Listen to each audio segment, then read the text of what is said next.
Hey everybody, it's Angie and welcome to Hot and Flashy. In today's Foundation Friday for over 50s, we are going to be taking a look at a much requested foundation that is the Smashbox Studio Skin Full Coverage 24-Hour Foundation. This retails for $36 for 1 ounce. Now I did an Instagram poll. I showed like 7 different foundations that I have teed up and ready to go for future Foundation Fridays, but you guys were most interested in this guy. So what is the big deal about the Smashbox one? Well, the main big deal is that Tati gave it a glowing review, and so now everyone wants to know if it is going to work on more mature skin as well as it did on her skin.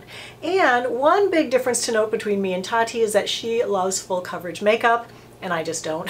I am substantially older than Tati, probably by about 20 years. I think she's in her mid-30s somewhere, and I am in my mid to late 50s. Most people my age will have drier skin. I do still have combo skin, so I have a slightly oily T-zone. I'm normal around the rest of my face and sometimes dry around my mouth area. So this is still something that I would like to test just for the oily skin because it is supposed to be oil and shine controlling. This is also supposed to be a weightless 24-hour full coverage foundation that's also waterproof, sweat resistant, and says it won't look cakey or cause blemishes. So we're going to put all that to the test today. I have worn this one day previously. I am doing a 2-day wear test for you today, so we'll bring in that footage throughout this video to show you what happened on day 1. This is in a plastic squeezy tube, and it just has a standard nozzle at the end. The application instructions on this are to use only a drop and blend. The ingredients on this one are so different from any other foundation that I've reviewed. Usually they are water first, then silicone.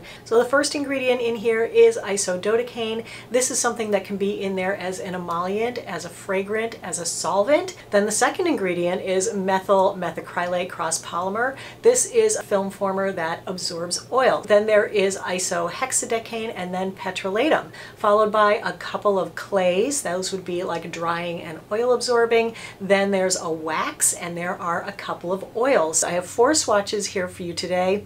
The first one is 2.15, which is light with cool undertones. The second one is 2.18, which is light medium with neutral undertones. The third one is 2.25, light medium with cool peach undertones. The fourth one is 3.0 medium with cool undertones. All right, so let me bring in the footage of the first time I applied this. Good morning, day 1 with Smashbox new foundation. I'm going to use primer on one side. I'm going to use my favorite Smashbox primer, which is the Photo Finish Light. Put it on this side.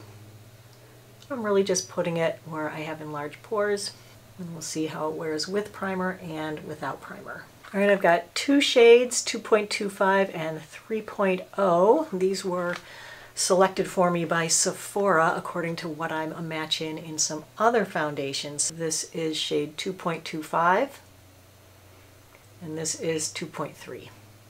2.3 looks slightly dark.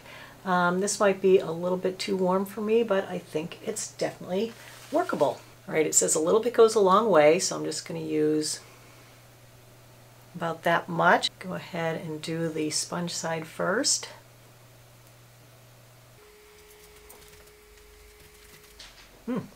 That is some pretty good coverage. My age spot, which is always showing through everything, is almost covered with this, so really good pigmentation. And it definitely is not giving me a luminous finish, so it's rare that I put them on and I'm like, yes, it is what it says it is. All right, just took a look at that in my up-close mirror. I've got big black pinholes here by the side of my nose where it didn't fill in my pores there. So I'm just going to take a little bit more, and I think in the future when I put this on, I'll be sure to kind of grind it into my pores and wrinkles before I blend it. I'm using my favorite new foundation brush. This is the BK Beauty, what is it, 210 I think? No, 101. Close. Makeup 101. It makes makeup so easy. This doesn't really spread that far. I feel like I'm like using kind of a lot. All right, well, I definitely am feeling orange and much more peachier than I normally would be. I think the coverage is about the same. I'd say they're both fairly full coverage. Take a look at this side up close. It's really smooth and even through here.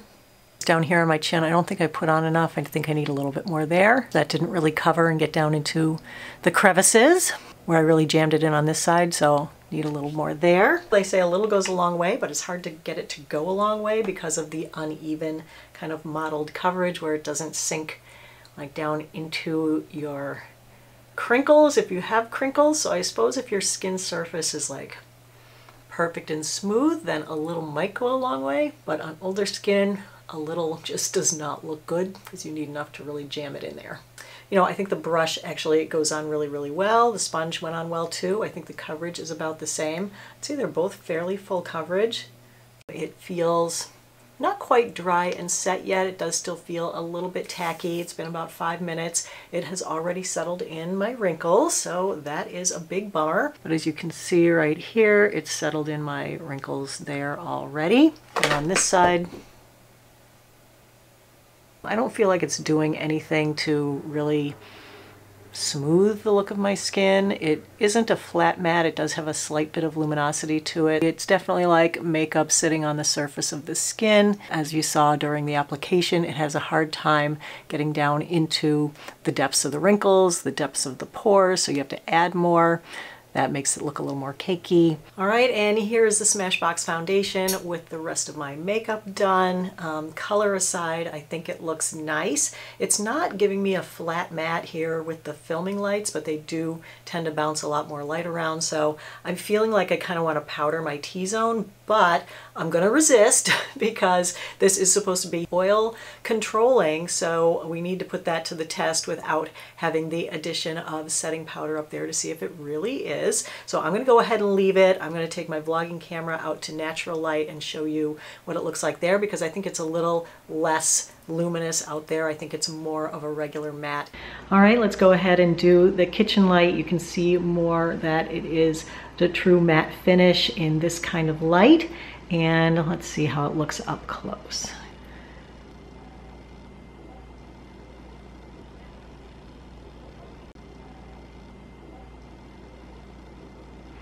It's definitely like a full coverage makeup look. All right, let's move over here to natural light. You can see the difference between like the overhead light, it was really a flat matte. Now here it does have a little bit more luminosity to it. All right, here is the Smashbox in full sun.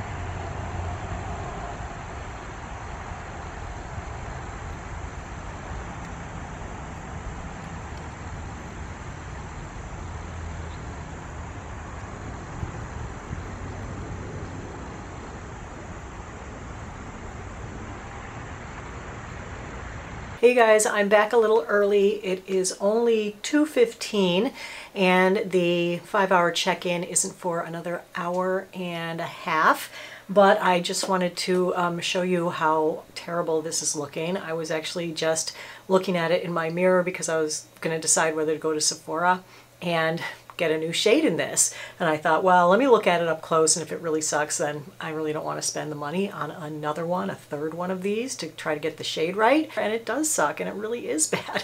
I mean, it's supposed to be for people with combo/oily skin, and it has gotten luminous in here. That's not my big complaint about it. My big complaint about it is that it's sliding around and breaking up already. I've basically been in my office here editing a video, and then I sat outside for 20 minutes and had lunch, but not hot, not humid. Remember, I put the primer on this side of my face and no primer on this side. And can you see these like marks? I don't even know what that is from and why it would be sliding around in that way, but it is. And it's doing it equally on both sides. The planes of my face, I always think everything looks good way over here, but of course, that's not what anyone can see. They're all looking right in here, right? And I feel like in here, it just looks so bad. Like my upper lip is starting to look a little bit sweaty already. And I feel like in here is just not good. Like, look how it's breaking up on the surface. It's already gathering in the nasal labial fold. It's in the little wrinkles here. You saw that I went in and filled up those pores and everything, but now it's already starting to like separate in there and come off in there. I'm sure that's going to be sliding around by the end of the day. Same on this side, so it doesn't matter if I have the primer or not the primer. I feel like it's making my upper lip look more wrinkly in those little creases right there, so I don't know. 3.5 hours, this should still look perfect. All right, time for the 5-hour check-in on the Smashbox foundation. It is looking about the same as it was a little while ago, but since then I had a phone conversation with my mom and I held the phone up to my face and oh my gosh, when I pulled it away I was like, ah. So let's consider this the phone test, you guys. Look. Total huge face print. So anyway, this is definitely not transfer proof. It is not sweat and heat and humidity proof because there is no sweat or heat or humidity today and it's falling apart anyway. The way that it's sliding around my forehead is no good. It's getting like shinier down the middle. So I did go to Sephora. I'm not interested in buying this in any other shades, but I did get samples. You know, I love to sample things. Alrighty, 11-hour check-in on, what the heck am I trying? Smashbox foundation. It's Tuesday, it must be Smashbox? I don't know. So many new foundations. As it turns out, I had an appointment with a woman about some Botox, and so she removed all my forehead makeup with her rubbing alcohol to clean my skin to jab the needle in my forehead. We have nothing to see on the forehead, but there's plenty to see on the nose and the cheeks. So, can you see like how my nose over the top is just so textured and my cheeks, like it's like every divot on my face is accentuated with this. Like, ooh. The previous day I had used a chemical sunscreen. That's my new favorite. Oh my gosh, I love this stuff because it doesn't irritate my skin. It doesn't make my skin turn immediately bright red and then sting for 3 days after. So this is the Roche-Posay Anthelios AOX Daily Antioxidant Serum Sunscreen, and this is an SPF 50, and I am loving this stuff. And so that's what I used the other day. Today I went back to my holy grail sunscreens, which are Elta MD UV Elements SPF 44 mixed with a little bit of Paula's Choice Super Light SPF 30. I decided to use the IT Cosmetics Gripping Primer with it today because I've actually been testing this over the past couple of weeks with different foundations, and while I don't find that it necessarily makes the foundation last a ton longer, it makes it look better, and so I felt like it could really help this out a little bit. Let me go ahead and show you how it applied today over the primer and the other sunscreen, and then I'll wear it throughout the day, check in at 5 hours and 10 hours, and we will see if we could improve this at all. So sample A here is 2.15. That is the light with cool undertones. I'm just going to put a little bit right over here. Of course, yes, a little bit does go a long way with this. So I just want to spread that a little bit. We'll see. Oh, that really is cool. You know, it's so funny. Usually the cools these days, they're not that cool, but that one actually does feel quite cool, and maybe even a little too cool and too light for me. So let me try 2.18. Okay, here's 2.18. This is light medium with neutral undertones. It feels a little olivey to me. I don't know, they all seem not right. So I mix a little bit of 2.15 and 2.25, and we'll see how this goes. I'm going to try to not use a lot of this today.